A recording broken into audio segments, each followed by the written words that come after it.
पाकिस्तान एक बार फिर से अपने अंदरूनी मामलों को लेकर अंतर्राष्ट्रीय स्तर पर चर्चाओं में आ गया है। पाकिस्तान के अंदर एक बार फिर से विस्फोट जारी है।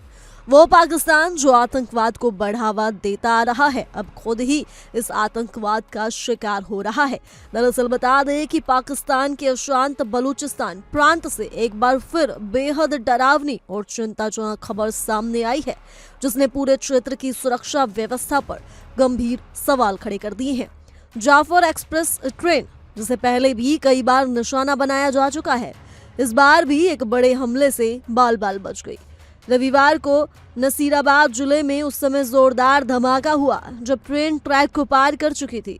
अगर ये विस्फोट कुछ क्षण पहले होता तो सैकड़ों यात्रियों की जान खतरे में पड़ सकती थी। सौभाग्य से ट्रेन का कोई भी डिब्बा विस्फोट की चपेट में नहीं आया, जिससे एक बड़ा हादसा होने से टल गया।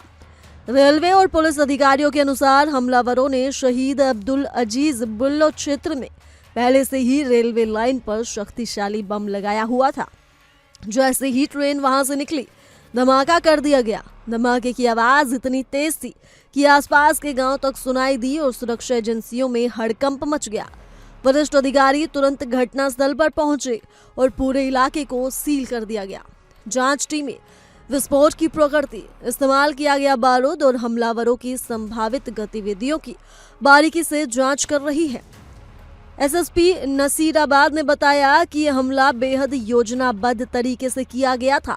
उन्होंने ये भी खुलासा किया कि हमलावर सिर्फ बम विस्फोट तक सीमित नहीं रहे, बल्कि ट्रेन को दूर से निशाना बनाने के लिए 4 रॉकेट भी दागे गए। ये रॉकेट ट्रेन को छूते हुए आगे निकल गए, जिससे किसी यात्री को चोट नहीं आई। ये स्पष्ट संकेत है कि हमलावरों का मकसद एक बड़े स्तर पर तबाही मचाना था। हालांकि धमाके से रेलवे ट्रेन का एक बड़ा हिस्सा पूरी तरह क्षतिग्रस्त हो गया, जिसके कारण इस मार्ग पर रेल सेवाएं अनिश्चित काल के लिए रोक दी गई और मरम्मत कार्य तेजी से शुरू कर दिया गया। इस हमले की जिम्मेदारी लेने वाला संगठन भी सामने आ चुका है। बलूच राष्ट्रवादी नेता मीर यार बलूच ने मीडिया को दिए बयान में बताया कि बलूच रिपब्लिकन गार्ड्स नामक संगठन ने इस हमले की जिम्मेदारी ली है। बीआरजी ने अपने बयान में कहा है कि ये कार्रवाई सरकार के खिलाफ उनकी जारी मुहिम का हिस्सा है। इससे पहले भी बलूचिस्तान में कई सरकारी प्रतिष्ठानों और ट्रेनों को इसी संगठन द्वारा निशाना बनाया जा चुका है। ध्यान देने वाली बात यह है कि जाफर एक्सप्रेस पर हमले का ये पहला या दूसरा मामला नहीं है। ये ट्रेन पिछले कई महीनों से उग्रवादी संगठनों के निशाने पर बनी हुई है। 11 मार्च के बाद से इस ट्रेन पर कई बार हमले हो चुके हैं।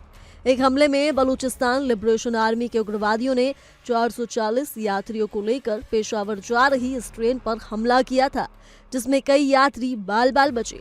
18 जून को जेकोबाबाद के पास हुए रिमोट कंट्रोल विस्फोट में ट्रेन की 4 बोगियां पटरी से उतर गई थी, जिससे भारी नुकसान हुआ।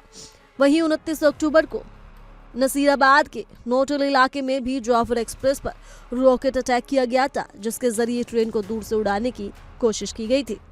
इन लगातार हो रहे हमलों से ये साफ हो गया है कि बलूचिस्तान में हालात बेहद अस्थिर हैं और सुरक्षा एजेंसियों के सामने एक बड़ी चुनौती खड़ी है।